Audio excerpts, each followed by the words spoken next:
여러분 안녕하십니까? 2024년 6월 15일 토요일 좋은 아침입니다. 매일 한절 큐티 본문 말씀은 사도행전 20장 28절부터 38절까지 말씀입니다. 말씀의 제목은 사람을 통해 일하시는 하나님입니다.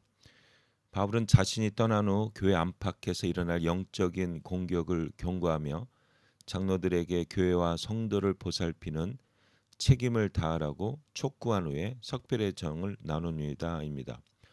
오늘 제가 묵상하는 큐티는 5절입니다.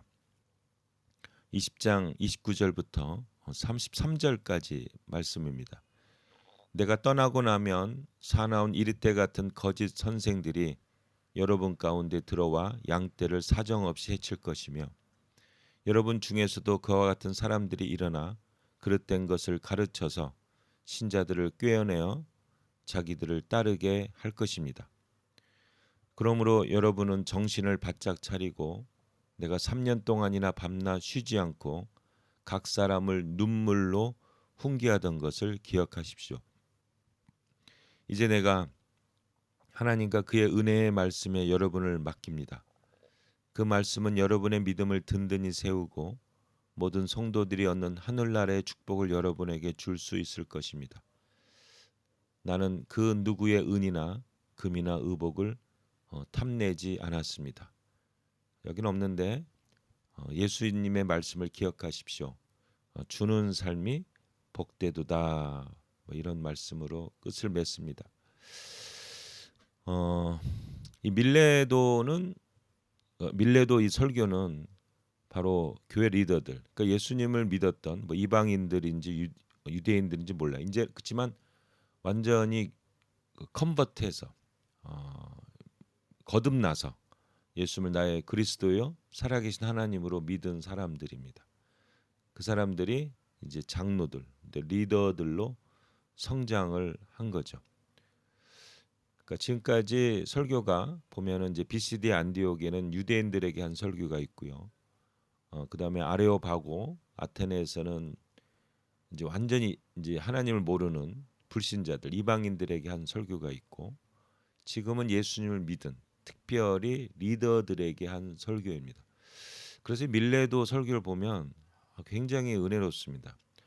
그리고 이게 아마가 아니라 이런 이 말씀을 갖고 특히 이제 예수님을 그리스도로 만나고 또 교회에서 활동하시는 분들, 저와 같은 사역자들도 있겠지만 장로님들, 권사님들, 안수 집사님들, 집사님들, 아니면 교사들, 아니면 여러 가지 부분에서 활동하고 계신 분들에게 이렇게 사역을 해야겠구나 하는 어떤 모범 답안, 기본서, 기본 원칙을 이렇게 설명하고 있습니다. 첫째로는 사도 바울이 경고를 해요. 이리떼 같은 거짓 선생들이 일어날 것이고 그 양떼를 사정없이 해칠 것이다 이렇게 나옵니다. 사실 사도 바울이 죽은 후에 순교한 후에 AD 68년 네로 황제의 핍박 때 죽은 것으로 이제 보이는데 그리고 나서는 사도 바울이 세웠던 교회들이 굉장히 이제 약해진다고 합니다. 왜냐하면 이제 예루살렘 교회에서 거기 주도권을 잡기 위해서 이제 막 리더들을 이제 파송하는 거예요. 그리고 사도 바울이 믿음으로만 구원받는다는 이신칭의의 그거를 이제 자꾸 공격하고 할례를 강요하고 율법을 강조하는 이제 그러한 리더들이 오니까 이 사도 바울이 이제 세운 교회니까 사도 바울이 사실은 이제 개척자고 보스라고 할 수도 있죠. 근데 보스가 이제 순교를 하니까 밀릴 수밖에 없어요. 그래서 거의 믿음으로 이신칭의의 믿음이 그 신앙이 거의 무너졌을 때 AD 70년에 디도 장군이 예루살렘을 멸망시킴으로 예루살렘 교회도 완전히 무너져 버린 거예요. 그리고 나서 이제 리더들이 이방인 교회가 살아나기 시작한 거죠. 특별히 로마 교회. 그러면서 이신칭의가 이제 교회의 이제 주도적인 가장 기본적인 이제 그 이론 아니 신앙으로 이제 자리 잡게 되게 됩니다. 성령의 도우심이라고 생각합니다. 이거는 여러 가지 환경을 통해서 하나님이 진리를 지켜주신 거죠. 왜 지켜주셨을까? 사도 바울의 희생과 헌신을 하나님이 늘 기억하고 계신 거죠. 그러면서 31절에 보면 내가 밤낮 쉬지 않고 3년 동안 각 사람을 눈물로 훈계하던 것을 기억하십시오. 이 마음이 있어야 되는 거죠. 양들에 대한 상한 심정, 양들을 불쌍히 여기는 마음. 그게 리더들이 가져야 된다. 이단에 대한 것을 지켜야 되고, 그러면은 우리가 이제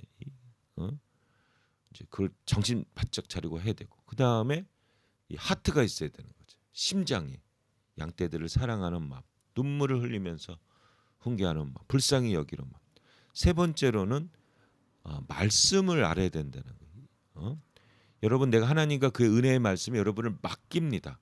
그 말씀은 여러분의 믿음을 든든히 세우고 모든 성도들이 얻는 하늘나라의 축복을 여러분들에게 줄 수 있다는 거죠. 그러니까 이 성경 말씀을 정확하게 알아야 되는, 이론적으로 알아야 되는 게 아니라 그 말씀의 파워, 생명의 말씀을 우리가 공부하고 깨닫고 누리고 증거하는 말씀. 그리고 이제 네 번째죠. 네 번째는 뭐냐면 은이나 금이나 의복을 탐내지 않으면 안 된다는 거예요. 사도 바울이 병자들도 많이 고쳤잖아요. 헌금도 많이 들어왔을 거예요. 그러나 사도 바울은 이런 의미나 어떤 이 재물, 세상 것에 대한 욕심을 버렸다는 거죠. 그리고 주는 삶이 복되다는 것을 결론으로 마무리하면서 이 밀레도 설교를 마칩니다. 이게 우리 믿는 사람들의 방향이라고 생각해요. 어떤 이단에 대한 그 각성, 그리고 양떼들에 대한, 성도들에 대한 그 마음, 상한 심정, 사랑, 긍휼히 여기는 마음, 말씀, 그리고 세상 것에 대한 재물에 대한 욕심은 철저히 없애고, 그리고 모든 사역의 중심은 받는 것보다 주는 삶이 복되다. 주는 삶에 대한 축복을 붙잡고 가야 되는 거. 이러면 우리가, 그러면 이제 성령 하나님이 도와주시는 거죠. 그래서 승리케 하게 됩니다. 여러분, 우리 레드십니까? 예? 상한 심정, 말씀, 재물에 대한, 세상 것에 대한 건 철저히 버리고 양떼들을 사랑하고 주는 삶. 이게 우리의 삶의 기본입니다. 우리의 예수님 믿는 리더들의 가야 할, 지향할 길입니다. 따라갑시다. 주님 감사합니다. 오늘 밀레도 설교를 통해서 우리 특히 이 크리스찬들 어떻게 살아가야 되는 것을 배우고 감사합니다. 주님, 양떼들을 사랑하고 말씀을 사랑하고 또 세상 욕심은 버리고 주는 삶을 축복이라 여기고 희생하고 헌신할 때 반드시 하나님의 역사가 일어납니다. 성령께서 함께 하십니다. 이러한 삶을 사는 우리가 되게 도와주시옵소서. 감사하며 예수님의 이름으로 기도합니다. 아멘. 한마디, 양떼 사랑, 말씀, 세상 욕심 버리고 주는 삶을 추구합시다. 아멘.